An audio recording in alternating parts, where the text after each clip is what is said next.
Long time ago, in a galaxy far, far away, I had a computer that didn't really run games very well. So we scrimped and we saved and we bought a graphics card so I could play games. And it was wonderful for a period of time. And then one day it just wouldn't turn on because, you know, life. And so we got a new computer that should have been able to work, and it had a slot for the graphics card. And we plugged it in, and it didn't like the graphics card. The graphics card wouldn't work, so I couldn't play games anymore. So yeah.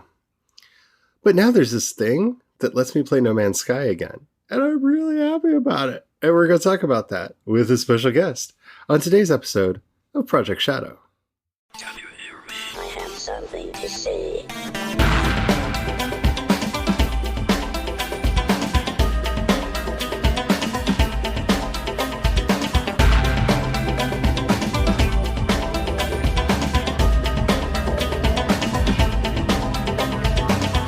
Project Shadow starts now. Hello everyone, how are you doing today? My name's Charlie. You might know me better as sci-fi fantasy writer C.E. Dorset, and I'm not alone! Hello. My husband's here. That's Brian. You might remember him from his occasional appearances on the podcast from back when we used to go to the Pain Palace to watch movies. But we don't go to the Pain Palace because it's closed like everything else, and I didn't like going to the Pain Palace anyway, so guess what? No more theaters for us! Yay! I am sure the big companies are very happy about how that's going to roll out in the future. Anywho, yeah, so we've been playing No Man's Sky again, and I am really enjoying it.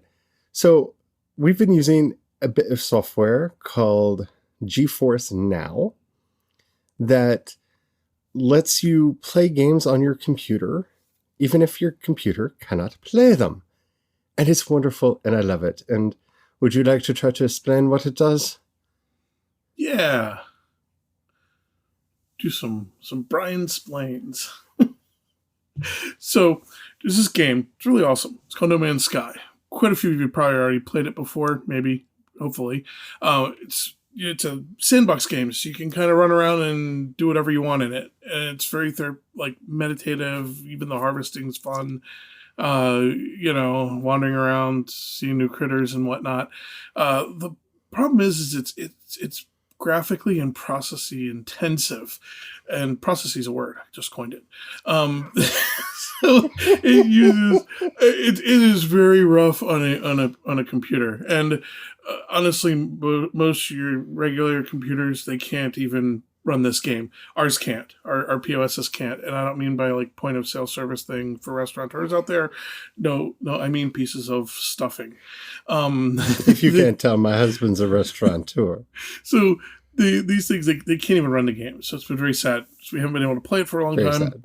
And right now, being able to go to a galaxy far, far away and run around and do things is wonderful. It'd be great. So we found this. You can get out of the house without getting out of the house. This glorious thing called GeForce Now that you basically rent space on their server, and they run their super high-end computers with their super high-end graphics cards. They do all the processing. All you have to be able to do is to stream it. The latency, the lag really isn't noticeable. I haven't really noticed it. Actually, the thing is, it plays better over the internet with GeForce Now than it did on the graphics card on my old computer. Yeah. So I'm like, I don't know, either that or I figured I just haven't figured out dogfighting yet in space. I'd like to blame it on lag or latency, like any heavy duty, PvP person would do. Oh, it's always latency's fault. Yeah, That's why I got pwned. No, I need to take you out and teach you how to dogfight. Not lack of skill.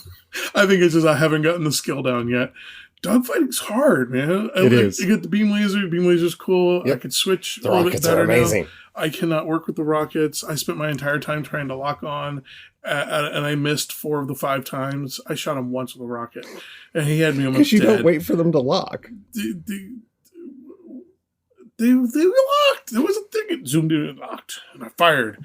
Then you would have hit. Then they I lock. fired a couple other times. Yeah, you don't do that. Locking it. No. But yeah, so basically the quality of the game you get to play and experience then is only limited by the bandwidth, how fast it can pump that stream into the computer.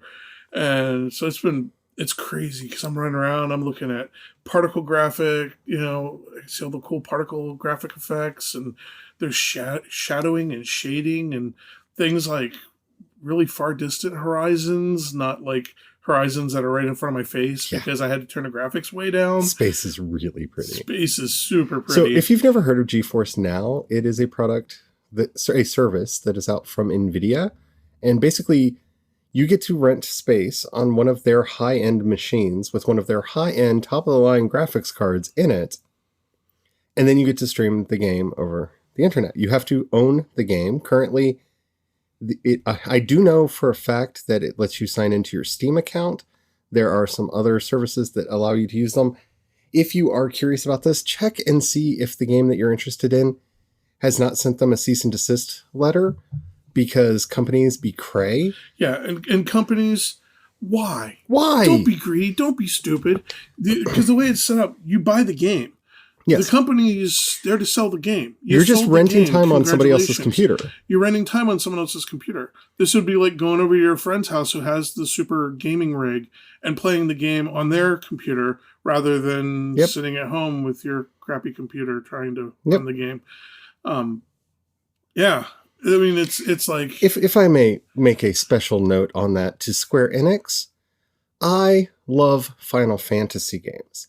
I own every Final Fantasy game except for Final Fantasy 15. Do you know why? Because it doesn't run on my computer, because my computer is a POS. Square Enix has sent a cease and desist order, and none of the Square Enix games are playable using the service. So all of the games that I currently have, I can't play with them. Final Fantasy VII Remake is coming out. I can't play it on my POS, and it's not going to be on the service. Why? I want to play. All you've done is reduce the number of sales you're going to have. Yeah, now I'm not going to give you money. Because you got greedy and wanted somebody else's, Yeah, because I can't afford a really high-end graphics card, and let alone two of them, one for each of us in the house. And this is a way for us to get that experience and be able to play in really good quality without having to spend as much money. It's about $5 a month right now if you get in at the founders level, which is where we're at. And it's great. Why would you tell people not to play your game? I don't understand. Yeah.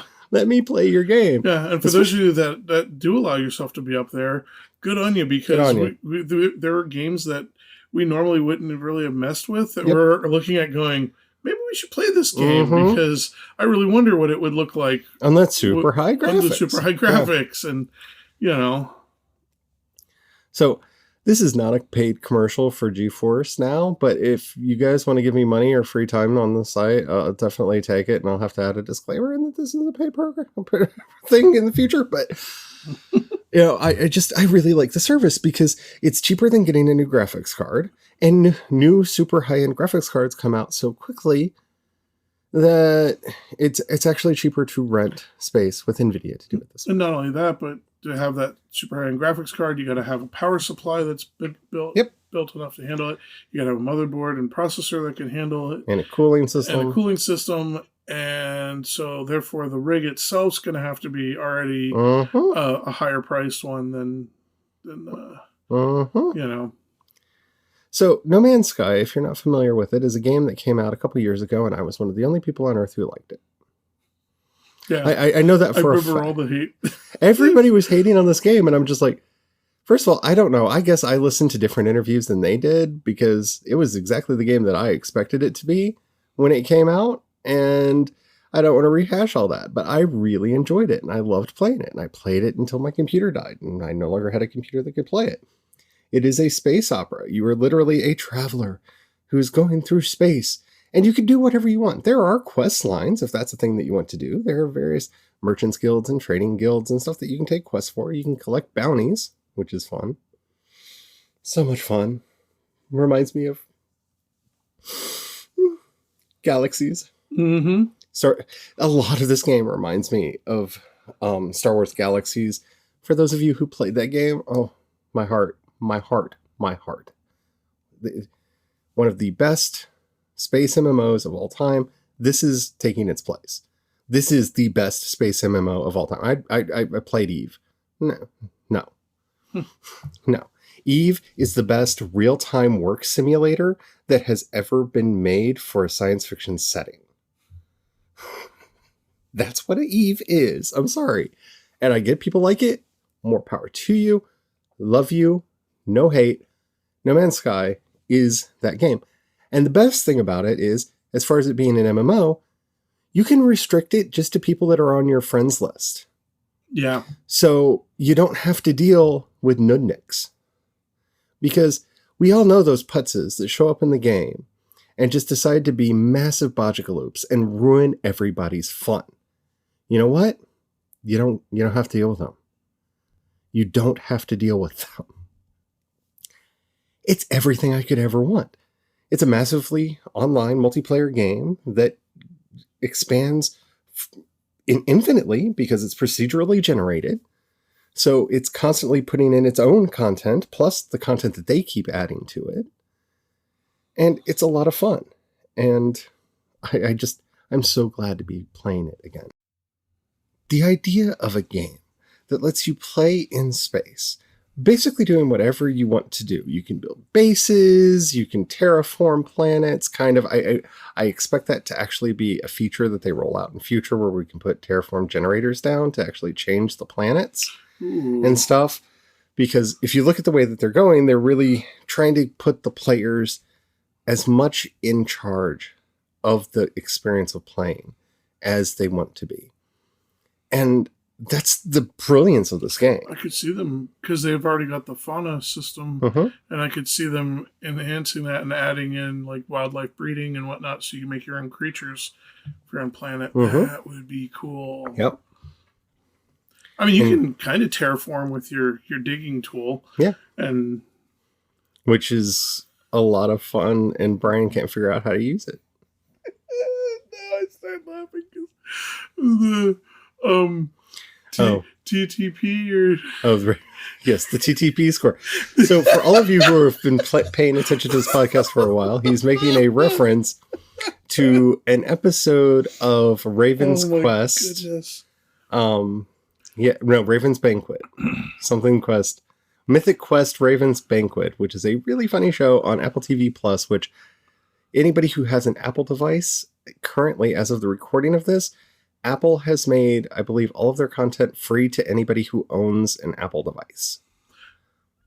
I guess so. Definitely watch that show. It's really funny. And they introduce a digging tool into the game, and one of the metrics that they talk about is the TTP, which is the time to penis. Yeah, how long it takes somebody to use that tool to draw, make, or craft, a phallus. And I just started laughing because I thought, oh my gosh, you could do that with a digging tool. Yeah. And so for me, I guess on the plus side, it took me 60 hours. I think I've logged about 60 hours in the game. You actually keep track of your total hours. Yep. So it took me 60 hours before I thought about it. So... yeah, but you're not that person. Yay. But see, that's the other thing about this. The way this game works is, because there are millions of potential planets and systems, the odds that you're going to run into another player are low. That's one of the reasons they added the friend system. By putting somebody on your friends list, they will actually spawn in your system. Yep. And so you can start playing together without having to deal with the other ramifications. So I'm sure that somebody out there somewhere has done that, but the odds of you actually running into it are slim, which I enjoy. Yeah. MMOs are better when you don't have to deal with people, like most things. But then again, that's why I'm custom built for the current reality where everybody's like, I feel so trapped at home. I'm like, why would you ever go out? Why? There are people outside. Do you not understand that? There are people out there. If you go outside, you have to talk to them or at least hear them talk at you. And why? Why? Like, I understand for like conventions and parties and friends get-togethers and stuff, but like just in the wild where you could run into anybody, why would you do that? Why? And that's what makes MMOs like really frustrating, because you have to deal with people. Man, grocery shopping would be so much more pleasant if I could just toggle a switch and be like, you're not on my friends list, you don't exist. Man, I get to the store so much faster. Everything would be better if you could do that. Except for, and I know people are going to bring up that one episode of Doctor Who where they had the weird social media plan. That's not what I'm talking about. I'm just saying it would be nice to just have the singularity come and have us all be in our own private little Idahos. And, you know, I can always look California when I'm feeling Minnesota. And if anybody gets that joke, let me know. Contact me, and there may be a prize. I don't count. Brian doesn't count. If anybody gets that reference, let me know. And not the My Private Idaho one. That's not the one I'm talking about. It's the one after that. Because that's an oddly obscure joke. Yep. And I need to know if anybody gets it. But yeah, it's been a really fun experience, and it's been very rewarding to be able to play it with friends. And that's a feature that I'm glad that they added to it. But I just like that we don't have to worry about running into random folk, and we still get to do whatever we want. And they have settings. Like if you want to run into random folk, you can set your online settings to let that be a thing. Yeah. I just, no. And you will run into random people. You will run into random people. Which, of course, is the point of setting that setting on. Yeah. But, you know me. I like to sit in my cave and just work on my stories and hang out with my imaginary friends because I have so many of them and they're so demanding and none of them want to actually help me. They just want to take up my life. Am I living in a Lovecraftian nightmare? I think I might be living in a Lovecraftian nightmare, but Mike Cthulhu wears a pink dress and a tiara. Yeah. And the animals help with the sound effects. Yes, and the animals help with the sound effects. So much sound effects. Gelatinous noises. But yeah, it has been a really rewarding experience, and it's been one that I've just thoroughly enjoyed. I love the idea, because it's so rare nowadays for a game developer to trust their players to be able to entertain themselves. Because this is a problem with a lot of games that we've tried over the years. Well, it's a difference between, like, it's almost like you get to play with basic Legos, because a lot of games are like the basic Lego set. You've got 6, 8 blocks. You can make a lot of different shapes with, but you only have so many blocks, and you can make lots of shapes, but they still have to be constrained to those Lego blocks. Or you have the sandbox system where it's like you're not constrained to those blocks. It's very open. Yeah. You can shape and do whatever you want. And that's the beauty of a game like this. Because a lot of the MMOs that I've tried, and a lot of the other games, just games in general that I've tried lately, have been so on rails, where, like, I get it, you're a game designer. Like, I have a couple ideas for games I would like to do. And you want people to play the game that you want to make. I get that. I understand that. But in a thing like this, like, the reason Star Wars Galaxies was a better Star Wars game than Knights of the Old Republic is maybe a little bit more than it should have. It trusted that the players were there to do Star Wars. And so it just put in stuff that was Star Wars. And for the most part, let you just entertain yourself. It didn't handhold you. Yeah. Whereas in the Old Republic Online, if you don't want to do exactly what it's telling you to do, there's nothing to do. Yeah. Like, that's it. You get on the roller coaster, you follow the rails where the rails take you, and if that's not the ride that you want to be on, then sorry, this isn't your amusement park. And especially in sci-fi games, for me at least, more than any others, really need to have this kind of sandbox element to it, because if I'm out exploring the galaxy, I want to be able to explore the galaxy. There's a game that nobody has ever heard of, and I know this because I tried to find stuff about it online, and it took me like 2 hours just to find anybody who had ever seen it. And I did find like there's literally like one video on YouTube of somebody playing it. It's an old NES game. It was called Star Commander, and that's literally what you did. There was no missions, there were no quests. You were given a spaceship, and you could warp around the galaxy. That's it. You might get into a place, and there'd be people you could trade with, or negotiate with, or make first contact with, or maybe you'd run into pirates and you'd have to fight them off. But that was it. That was the game. You just went to a sector in space.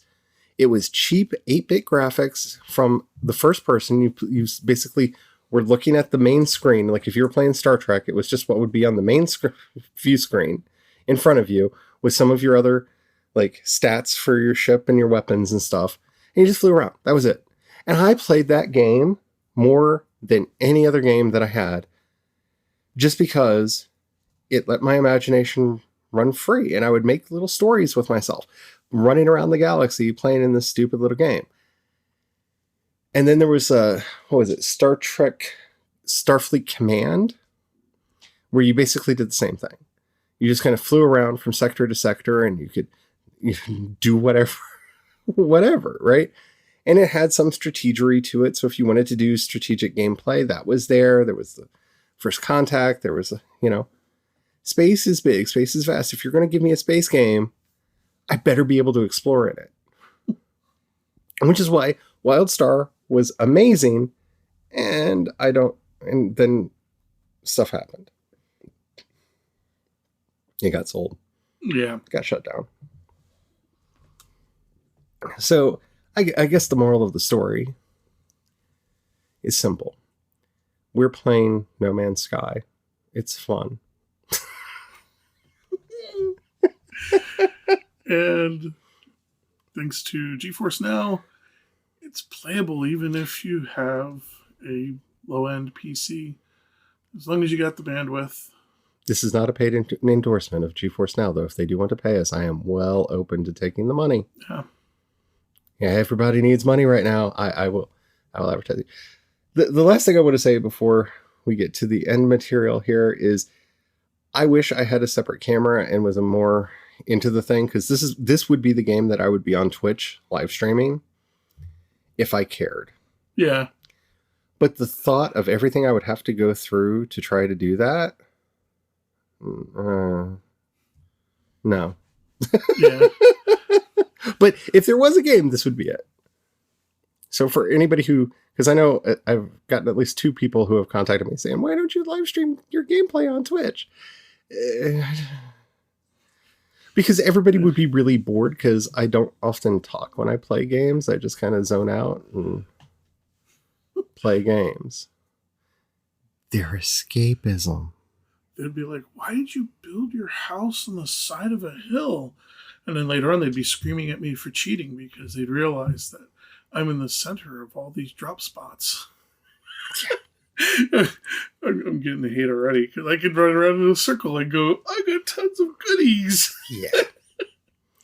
Anywho, that's it for today. Remember, tomorrow is our 1000th episode. It may be longer than a standard episode, but it's my 1000th, for goodness sake. So I'm going to celebrate. And Brian will be there, at least for part of it. Celebrate. Oh, now we're going to get a copyright strike. Alrighty. If you have any questions, comments, or topics you'd like to hear discussed on the show, in the show notes you'll find a link to the voice message system. Keep it short, keep it clean, so I can use it on the show. You can also hit me up on Twitter and Instagram. I'm C. Dorset on both, and you can find links to everything that I do at projectshadow.com. Yeah, I want to do a shout out for your social media, but you don't do social media. So if you want to see my husband's restaurants, it's PB Wine Rack on Twitter. And really pretty stuff. And our friend Atwood is doing the social media posts, and they've been quite entertaining. But they do good food. They do good food. If you have $1 that you can spare, you are a very fortunate and wonderful person, and I love you with all of my heart. In the show notes, you'll find a link to both my Patreon and the listener support. Anything that you can do, greatly appreciated, but do not worry about it. Thank you to everybody who does that. And if you don't have any money right now, none of us do. It's okay. I understand. But if you know anybody you think would like anything that I do, please share it with them. That helps out much more than you could ever possibly imagine. And I think that's it. Yeah, I think that's it. So until tomorrow and the 1000th episode, can you 1000? I'll let you know my next celebration will be in years from now. But I'm not going to celebrate the 2000th episode, but I am going to party like it's 1999. I've already decided that's my next milestone. Oh, that's brilliant. I am going to party like it's 1999. So we've got like 999 episodes after tomorrow before we get there. But so 2000's the cleanup. Yeah, 2000. Throw out the bottles. Yeah. Sweep up all the cigarette butts. Yep. Yep. Alrighty. Until next time, I'm Charlie. I'm Brian. Stay well, stay safe, and don't forget to have the fun. Bye. Bye.